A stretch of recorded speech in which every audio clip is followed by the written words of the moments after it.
વંદે માતરમ। આજે આપણે વ્યાકરણના ટોપિકની સમજૂતી મેળવવાની છે।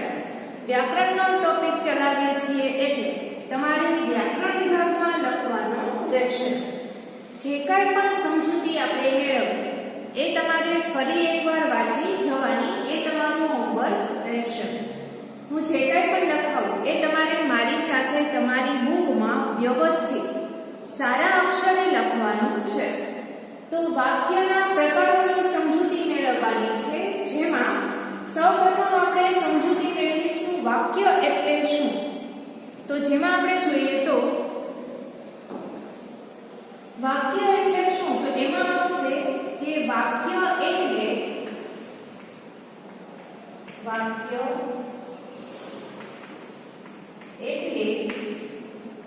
શબ્દોનો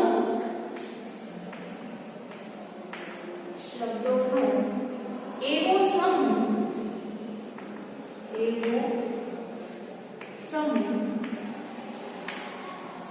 જે સંપૂર્ણ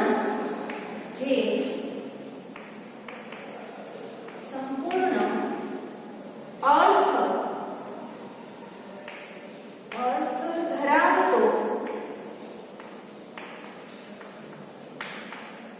હોય તે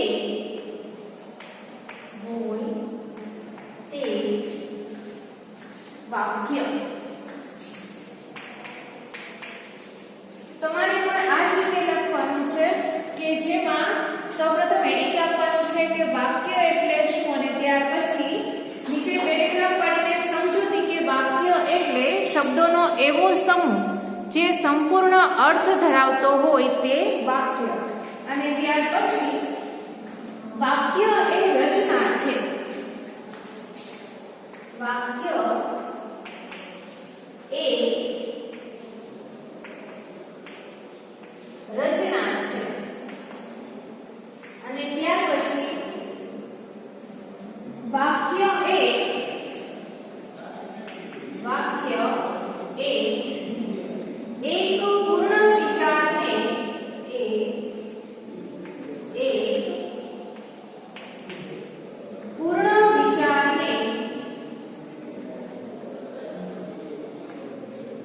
અર્થને પ્રગટ કરે છે।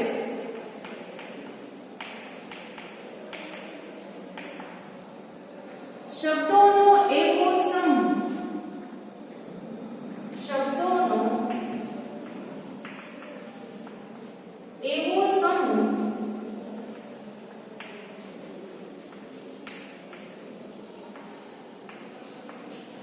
જે સંપૂર્ણ અર્થ ધરાવતો હોય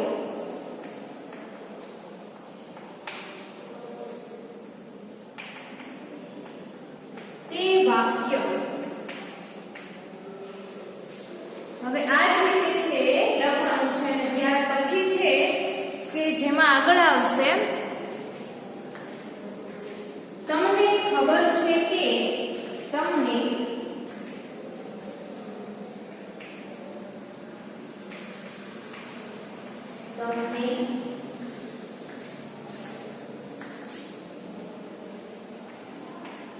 ખબર છે કે ભાષા વડે આપણે જાત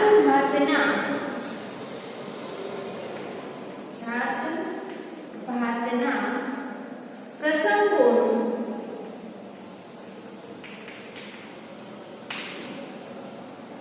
વર્ણન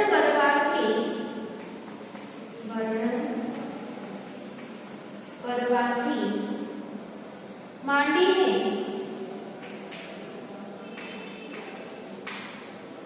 વિચાર ભાવ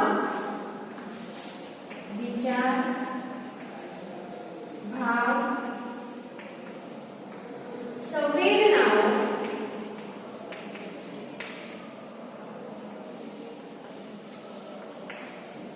એમ અનેક બાબતોને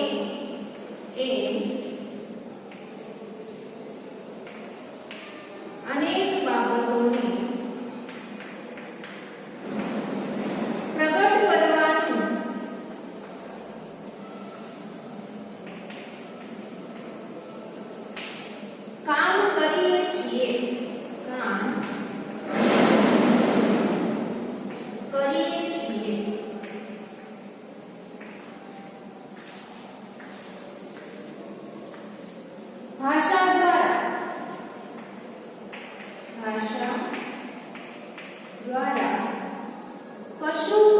કરવા કશુંક કરવા કહ્યું હોય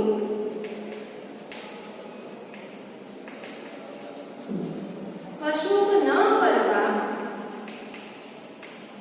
કશુંક ન કરવા કહ્યું હોય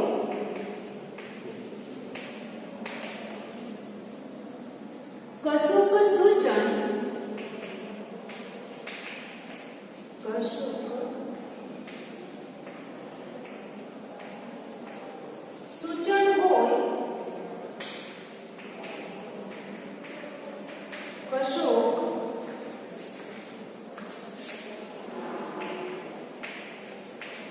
આદેશ પણ હોય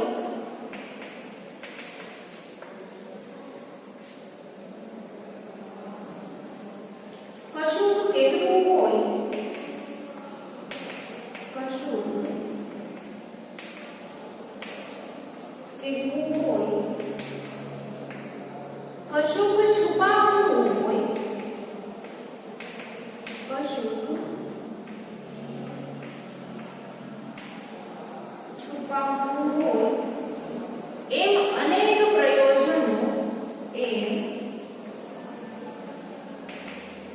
અનેક પ્રયોજનો સિદ્ધ કરીએ છીએ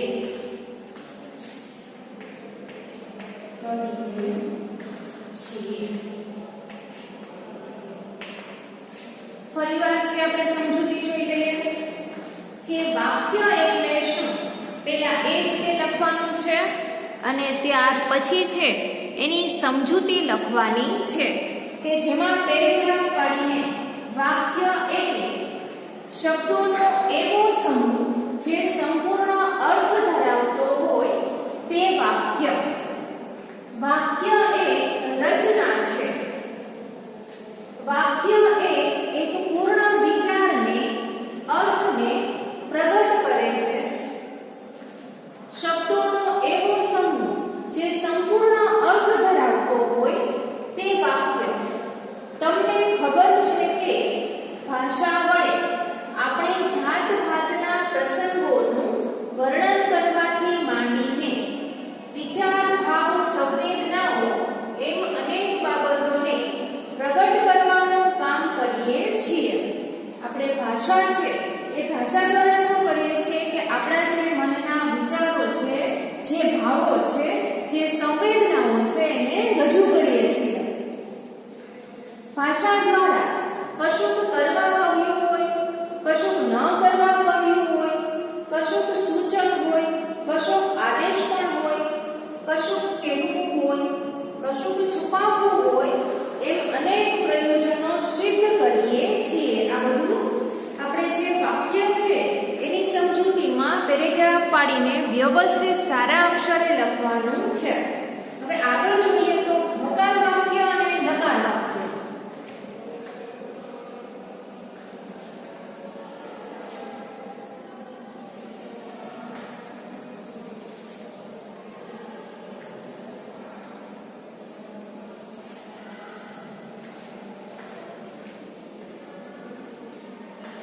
કે જેમાં હકાર વાક્ય અને નકાર વાક્યનું એડિંગ આપવાનું.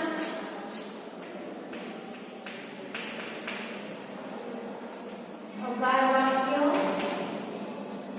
અને નકાર વાક્ય.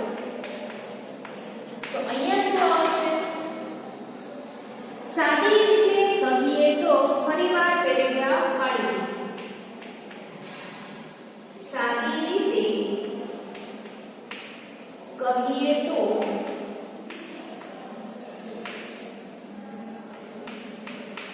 હકારવાળું વાક્ય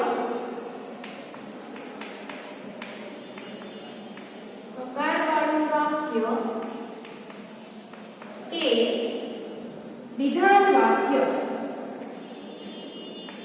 તે વિધાન વાક્ય. વિધાન વાક્યને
કસરતમાં જવાથી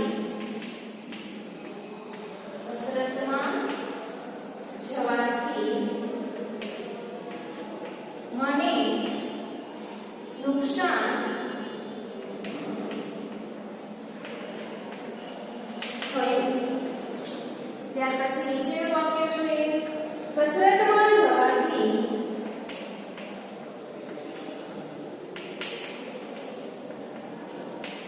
મને નુકસાન ન થયું. હવે આપણે જે હકાર વાક્ય અને નકાર વાક્ય છે એની સમજૂતી મેળવીએ છીએ. તો એમાં શું છે હકાર વાક્ય અને નકાર વાક્ય? તો સાદી રીતે કહીએ તો હકાર વાળું વાક્ય તે વિધાન વાક્ય, વિધાન વાક્યને સાદા વાક્ય કે વિધિ વાક્ય તરીકે પણ ઓળખવામાં આવે છે. ફરીવાર સાદી રીતે કહીએ તો હકાર વાળું વાક્ય તે વિધાન વાક્ય, વિધાન વાક્યને સાદા વાક્ય કે વિધિ વાક્ય તરીકે પણ ઓળખવામાં આવે છે. અને ત્યાર પછી નકાર વાક્ય તે નિષેધ વાક્ય, જેમાં આપણે ઉદાહરણ જોઈએ તો આ વાત ખોટી, આ વાત ખોટી નથી.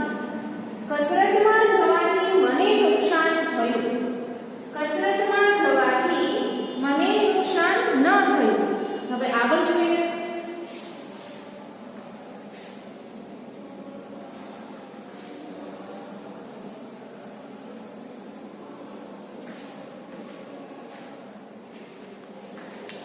અત્યારે આપણે જે કંઈ પણ ચલાવીએ છીએ એ તમારે તમારી પાકી બુકમાં વ્યવસ્થિત સારા અક્ષરે લખતું જવાનું છે. વિધાન વાક્ય, તો હવે છે એ વિધાન વાક્યનું હેડિંગ આપવાનું.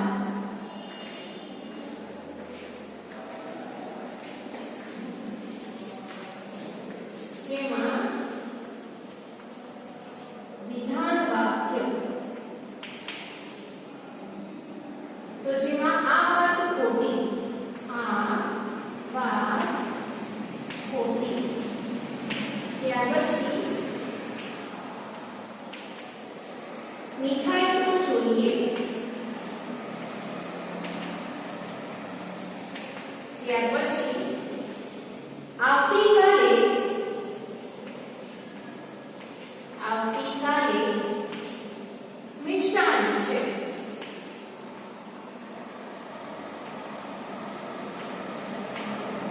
ત્યાર પછી હાઈસ્કૂલમાં હું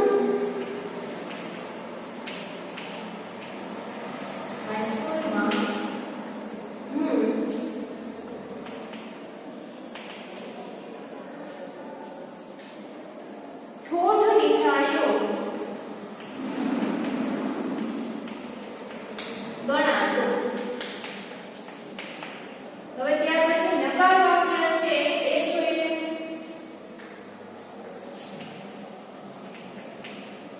નકાર એટલે નિષેધ વાક્ય, નિષેધ વાક્ય કે જેમાં આ વાત ખોટી નથી, આ વાત ખોટી નથી. ત્યાર પછી મીઠાઈ તો, મીઠાઈ તો નહીં જોઈએ. ત્યાર પછી આવતીકાલે, આવતીકાલે મિષ્ટાન નથી. અને ત્યાર પછી હાઈસ્કૂલમાં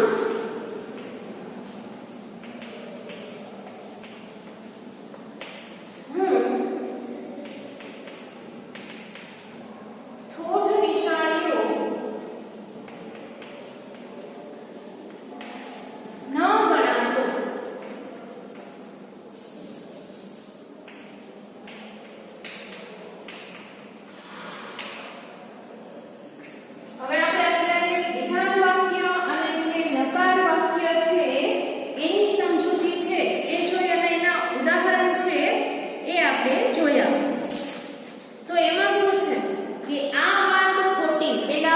વિધાન વાક્ય છે એ જોઈએ.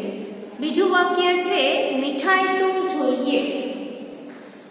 એના પછીનું જે ઉદાહરણ છે વાક્ય છે એમાં છે આવતીકાલે મિષ્ટાન છે. હાઈસ્કૂલમાં હું ઠોઠ નિશાળીઓ ગણાતો. ત્યાર પછી નકારમાં જોઈએ તો આ વાત ખોટી નથી. મીઠાઈ તો નહીં જોઈએ. આવતીકાલે મિષ્ટાન નથી. હાઈસ્કૂલમાં હું ઠોઠ નિશાળીઓ ન ગણાતો. ત્યાર પછી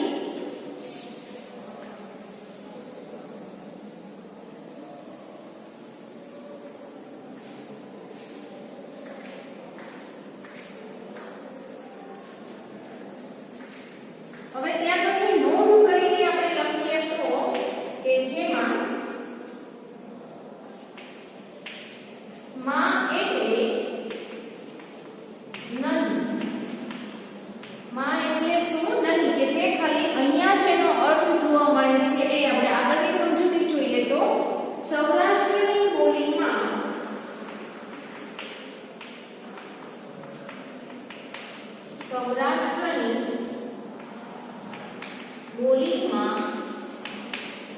વધુ જોવા મળે છે. વધુ જોવા મળે છે. શું જોવા મળે છે? તો ઉદાહરણ જોઈએ. વાતો કરોમાં. વાતો કરોમાં.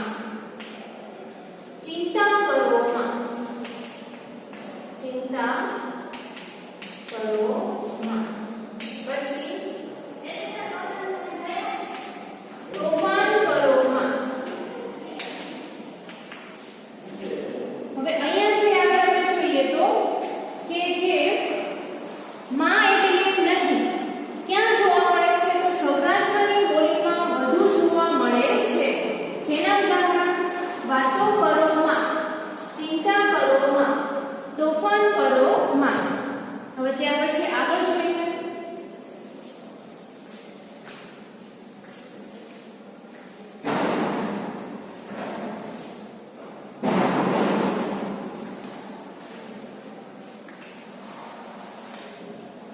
નિર્દેશાત્મક વાક્ય.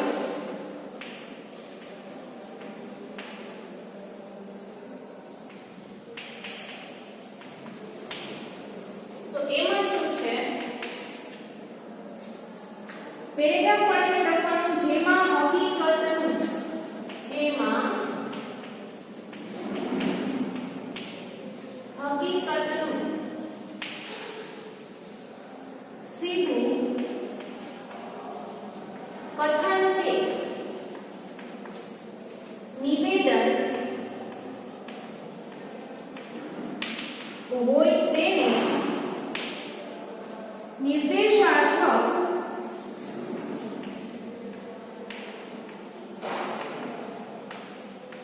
કહે છે. જેમાં નિર્દેશાર્થક એટલે શું? કે જેમાં હકીકતનું સીધું કથન કે નિવેદન હોય તેને નિર્દેશાત્મક કહે છે. જેમાં આપણે જોઈએ તો હું એની વાત સમજી શકું છું.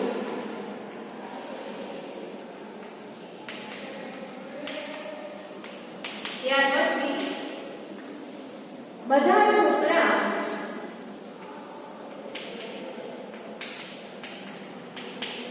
વિચારમાં પડી ગયા.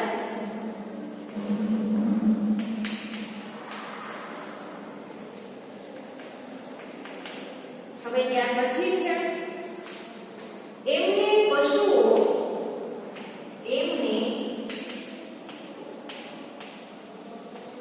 પશુઓ પ્રત્યે અપાર પ્રેમ હતો.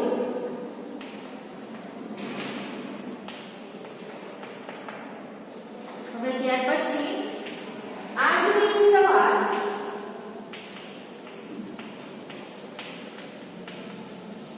ખુશનુમા છે.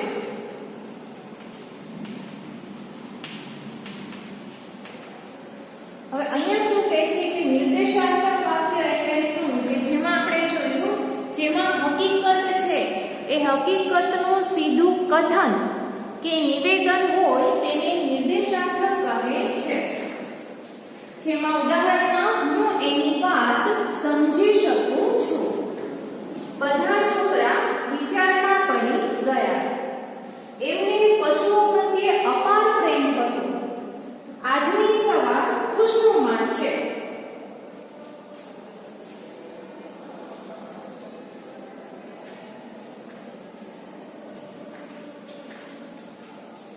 હવે આજે આપણે જે કંઈ પણ